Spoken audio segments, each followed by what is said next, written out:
Hello everyone and welcome to Chapter 2 of our ICT Governance course.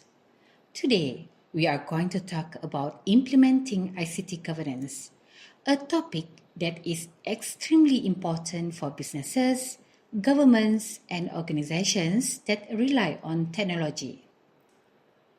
Think about this. What happens if an organization has no proper rules for managing its IT systems? There would be security risks, wasted resources, and poor decision making. ICT governance helps prevent this by ensuring that technology is managed in a structured and effective way. Alright, let's begin. Before we dive into the details, let's look at what you will learn in this chapter. First, you will learn how to assess ICT governance maturity using a structured model. Second, we will explore how governments, private companies, SMEs, and corporations apply ICT governance differently. And finally, we will discuss the 5 key steps organizations follow to successfully implement governance. Understanding these topics will help you see why ICT governance is important and how it improves IT management and security. Let's start with the first topic, maturity models.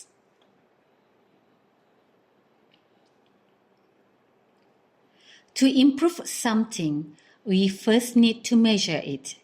In ICT governance, organizations measure their effectiveness using a maturity model. A maturity model helps organizations assess how well they are managing ICT governance, identify weaknesses and areas for improvement. Lastly, create a roadmap for continuous growth. Think of it like a grading system for ICT governance. The higher the maturity level, the better the organization manages its IT processes.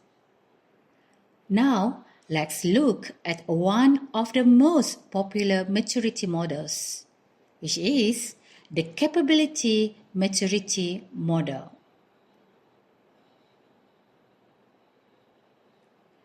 The capability maturity model, or we can say as CMM, is used by organizations to measure how well their ICT governance is structured. It has 5 levels, starting from no governance at all to fully optimized governance.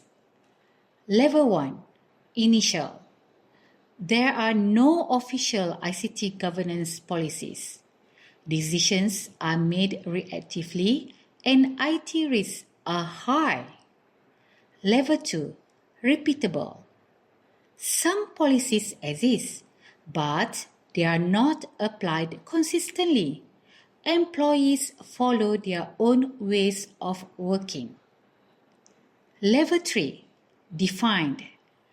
Governance policies are well documented, standardized, and followed by employees. Level 4, Managed.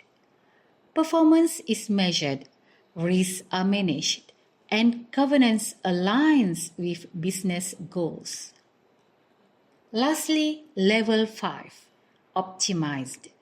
Governance is continuously improved using best practices, and the organization adapts to new challenges effectively.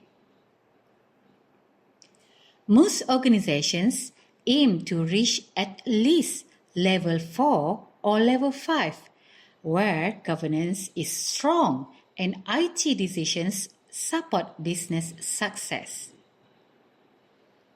Now, let's see how a real-world company improved its governance maturity using this model. Let's look at a real case study. A retail company was struggling with frequent IT failures. Employees had no clear policies, and there was no system to track IT risks. The company was at level 1, initial in the maturity model. To improve, they need to adopt COVID and ITIL governance frameworks, created a structured risk management strategy, and monitored IT performance with KPIs, which is key performance indicators. And we can see the result. The company improved to level 4, which is in the level managed, within 2 years. IT failures decreased by 50% and operations became smoother. Now, let's explore how different industries apply ICT governance. ICT governance is not the same for every industry. Different sectors have different needs. We look at the government sector. Governments focus on security, compliance, and public services. Malaysia's public sector ICT strategic plan ensures government agencies follow structured ICT policies. Private sector. Companies use ICT governance to reduce IT risks and improve efficiency. A global bank, for example, reduced system downtime by 30% using COVID. SME sector. Small businesses often outsource IT governance because they have limited resources. A logistic company adopted ISO IEC 38500, reducing cybersecurity risk by 50%. And lastly, corporate sector. Large corporations have formal governance boards and use COVID, ITIL, and CMMI for structured IT governance. Now, let's look at the 5 steps organizations follow to successfully implement ICT governance. To successfully implement ICT governance, organizations follow these 5 key steps. Step 1. Choose a governance framework. Either it is COVID, ITIL, or ISO 38500. It is depending on business needs. Step 2. Conduct a maturity assessment. Identify governance weaknesses and set goals for improvement. Step 3. Engage stakeholders. Involve IT teams, executive, and compliance officers. Step 4. Develop ICT policies and training.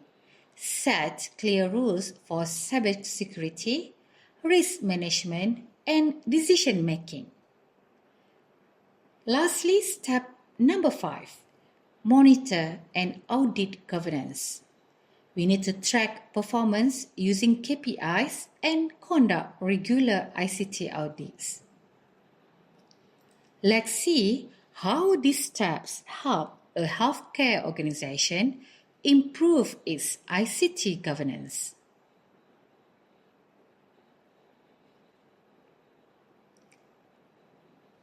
ICT governance ensures IT is managed securely and efficiently. Maturity models help organizations improve governance step by step. Different industries apply governance differently. And lastly, successful implementation follows a structured process. Thank you for joining me in this session. Keep learning, keep growing, and see you in the next lesson.